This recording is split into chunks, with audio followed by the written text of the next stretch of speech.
Halloween Kills is directed by David Gordon Green and stars Jamie Lee Curtis, Judy Greer, and Andy Matichak. And in this movie, we pick up right after, and I mean right after the events of the 2018 film, where Michael Myers is stuck in Laurie's trap and he escapes, obviously.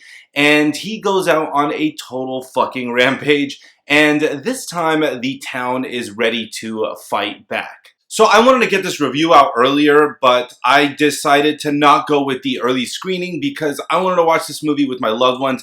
This movie just means a lot to me, and I also wanted to see it in Dolby Atmos, and that's, I think, the best way to watch movies these days. But my expectations were so high. I'm obviously a massive Halloween fan, as you can see, so oh my god. Oh my god, oh my god. So I loved the 2018 Halloween movie, but what did I think of Halloween Kills? I'm gonna let you know right now, starting with the pros.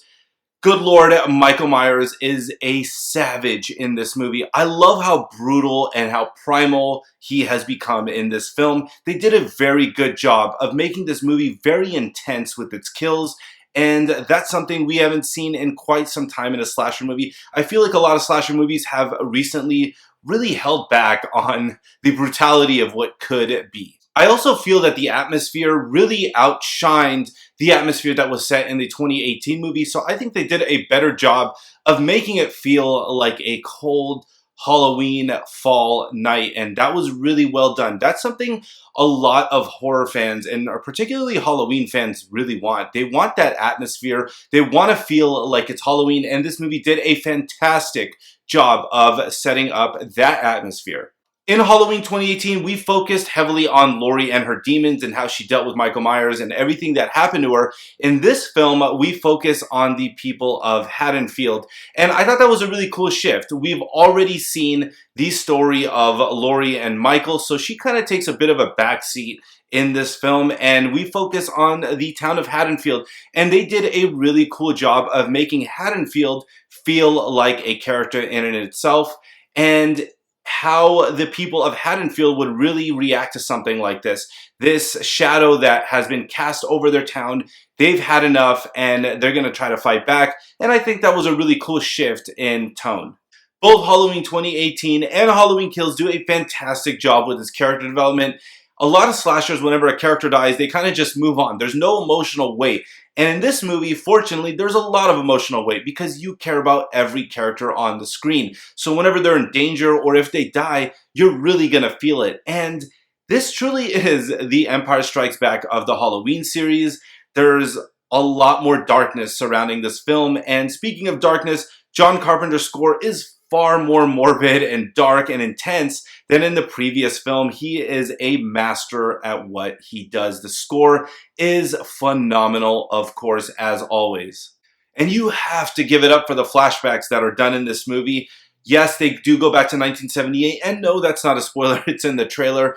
But when you watch these scenes, you feel like you're watching the 1978 movie, and it just feels like a deleted scene. It's really well done. I couldn't believe I was watching a movie that was made in 2020. 2020, not 2021. This movie was delayed, don't forget. And now on to the cons. I think everybody needs to know what this movie is. Yes, the con here is that this movie cannot stand on its own, but at the same time, you have to see this movie as the 2018 and Halloween Kills be one long continuous movie. It does take place in one night. So yeah, it is typically a con where a movie cannot stand on its own, especially when it's a trilogy or whatever it is. But keep in mind, you should be able to bypass that considering this all takes place in one long night. So you should be able to watch Halloween 2018 and Halloween Kills in one long sitting, and it should feel like one cohesive movie. But yes, I understand that it cannot stand on its own, but I think you can easily bypass that con. Like I said before, Laurie does take a bit of a backseat in this movie. She's definitely in it, and her daughter and granddaughter, but it is definitely the people of Haddonfield's movie. And I can see that being a con for some people, but understand that this is kind of the route that they kind of have to go, especially if they're going to do a third movie with this film being a really good build up to that. And I think the performances are all really good, but I think they were fed some really cringy dialogue. The dialogue in this movie is definitely a step backwards from the 2018 film. It's not the best thing that you're gonna see in this movie. It's really hard to watch. Some scenes are like, ugh, that's a little bit corny, but it is what it is. It's not the biggest con in the world, but it does kind of annoy you and take you out of the movie and how serious the movie can really be. Now, this movie is all killer and no filler, pretty much the opposite of The Walking Dead. Just kidding. Not really. But this movie does suffer from too much going on, too much action. I kind of wish this movie had about an additional 10 to 15 minutes where I spent some more time with its characters.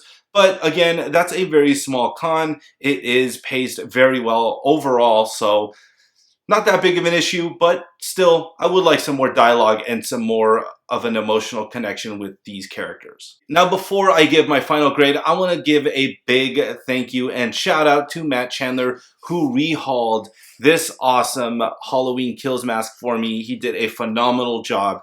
It looks like it's straight out of the movie. He did great jobs with the burns and everything. So, Matt Chandler, thank you so much. Overall, Halloween Kills has high rewatchability. It's a really good time at the movies. Understand what this movie is. It is the middle chapter of a 3-part act. With that being said, I'm going to give Halloween Kills an A-. Now I want to know what you guys think. What did you think of Halloween Kills, and where does it rank in terms of the sequels of the Halloween films? Let me know in the comment section down below, and stay tuned because I'm still continuing to do my Horrorween special, so make sure to smash the crap out of that like, subscribe, and notification bell if you want to see more movie reviews. Have your tickets ready. I'll see you guys at the next movie.